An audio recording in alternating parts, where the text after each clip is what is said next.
It's Lisa with Swifty Travels, and today we're going to tour Bandelier National Monument. Bandelier is a 33,000-acre national monument that was established to protect ancient pueblo structures that were built between 1150 and 1600 AD. Now, Bandelier is near Los Alamos, New Mexico.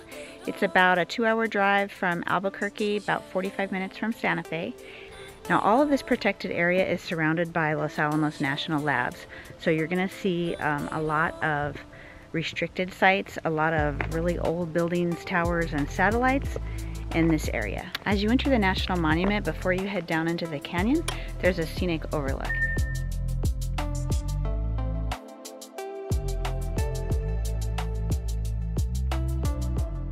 This sign talks about a lot of the fires that we had since the 90s in the area and how many acres were burned. So Bandelier National Monument is located in Frijoles Canyon, and they said that this was an area that was attractive to the ancient people because it had a continuous source of water, and the soft rock provided lots of places to have shelter in the canyon. It's $25 per vehicle to enter, and you can use your National Park Pass if you have one. So down at the bottom of the canyon is where you're going to find the visitor center, parking, there's a picnic area, and there's lots of hiking trails to the cliff dwellings. So we're going to go check it out today.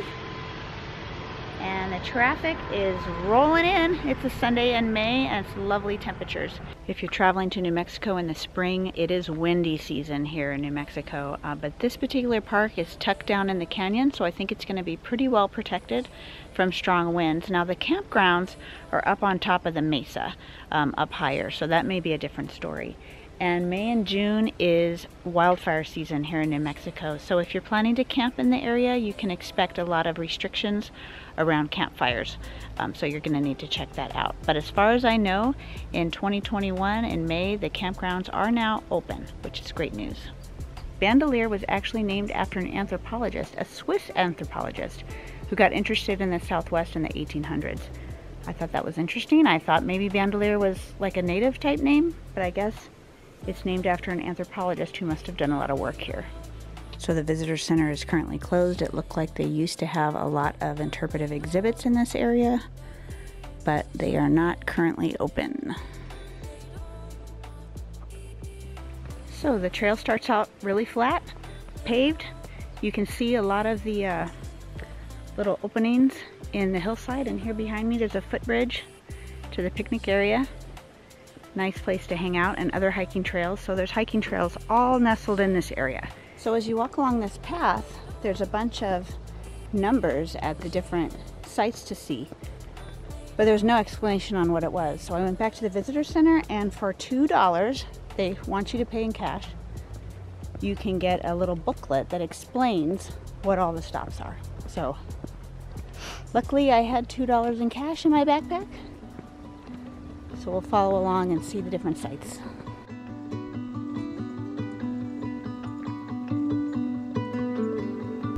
This structure is the Big Kiva. It used to have a roof over top, and it was a communal meeting place.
This was the central plaza of the village.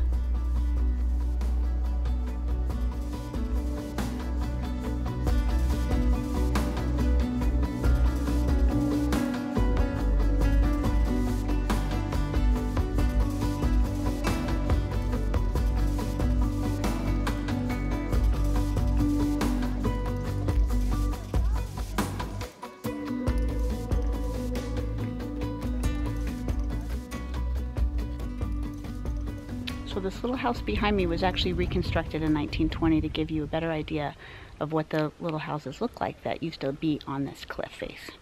They're awfully tiny, so I think the people were a lot smaller than we are.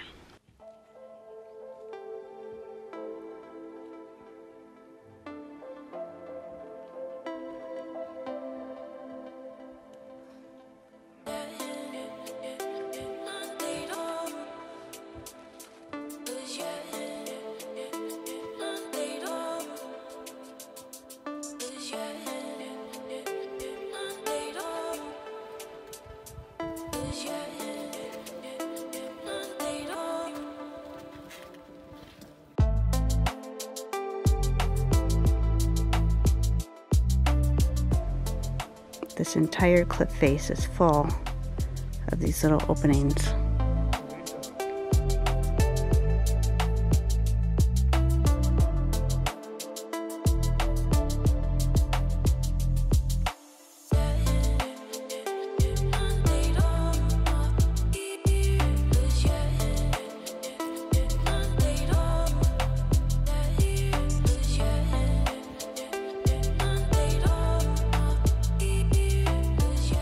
Freight trail goes up the hill. It's pretty steep up there, and then I think about 2 miles in is the campground. If you were camping and wanted to hike over to the cliff dwellings, you could go up that trail. Now we're not going to go up the hike today. We really want to go to Alcove House, so let's see if we can make it that way today. You continue to go straight down the main path, see more cliff dwellings along the way, with a riverbed and the budding cottonwood trees in the background. It said that the average life expectancy for the ancestral Pueblan people was about 35 years. And the average woman was about 5 feet tall. And, you know, they had a lot of heavy work during their life. Really bad arthritis, difficult living conditions. So that explains why a lot of those little homes were so small.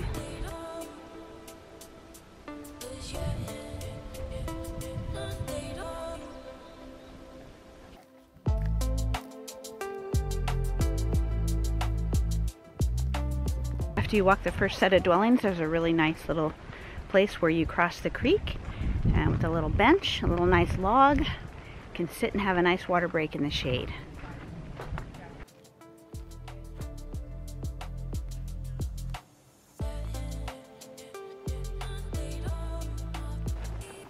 I've learned from past experience that it's smart to heed those warning signs when you see those from the National Park Service. We did just do some crazy hiking in Arches National Park, so I think we're up for it. If you're interested in the Arches National Park video, there'll be a link in the description below. We're going to give this Alcove House a try. Because last time I came out here, it was winter time, and it was closed due to ice. So, see if I can make it today. I think it's going to be in the 70s today in this area, so I can imagine it'd be pretty hot in the summer. And they don't open, right now they don't open until 9. Maybe they have extended hours in the summer. So I see all those broken logs, and I wonder, was it lightning? Was it intentional for Forest Service wildfire protection? This area of New Mexico has really been decimated by the bark beetle. A lot of the forests and the ponderosa pine have been dying due to an infestation of the bark beetle, so sometimes they cut the trees down for that reason. I don't know, but there's a large quantity of trees down here. So far, the path to the Alcove House is very pleasant. It's flat, lots of shade, beautiful ponderosa pine, and you walk over the creek. It's very lovely.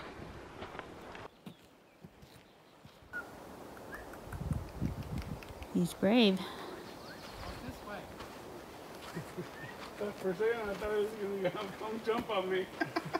His ears are so big. Yup. His butt is so big.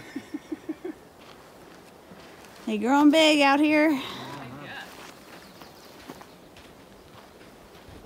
Nice ears. I know. It's like a jackrabbit.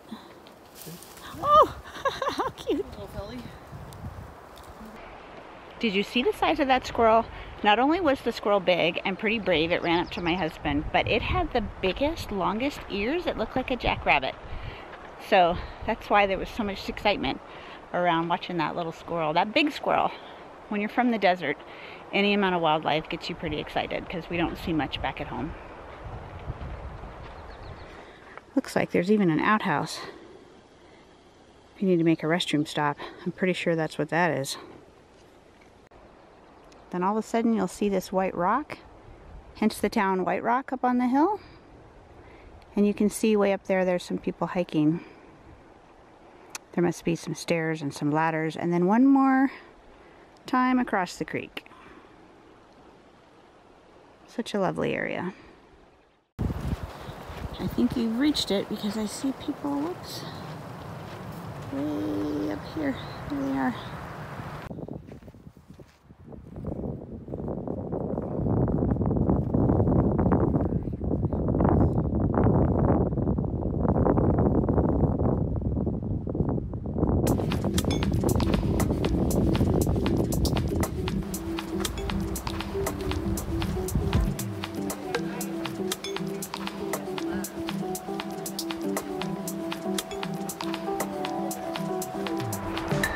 I gotta pack up the cameras for going up the steps, so I'll see you at the top.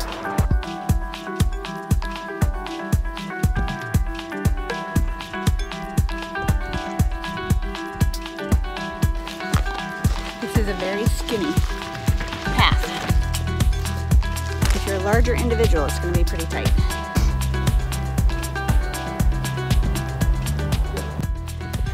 It's a tight squeeze up here, and it is high elevation. So be prepared.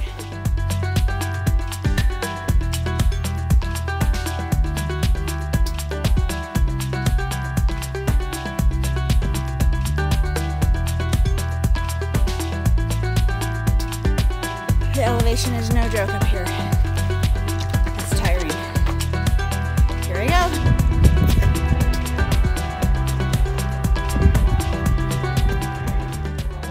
So at the top of Alcove House is a little cove and a Kiva. I don't know if it was a home or a religious site, but it's amazing that the ancestral Pueblo people got up here all by themselves.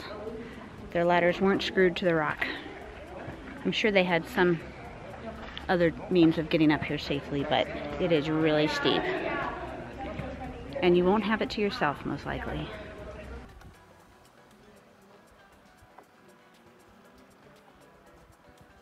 So we did it up to Alcove House. It was a pretty, I think the excitement of Alcove House really is going up all those ladders up the side of the cliff. The actual cove itself is not super exciting, but it is pretty. It's the views are pretty, but ladder after ladder after ladder is really cool.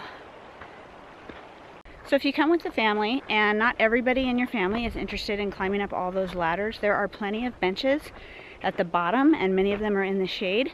So some of the folks that don't want to climb can have a seat and relax while the rest of you go up to the top. So that's nice.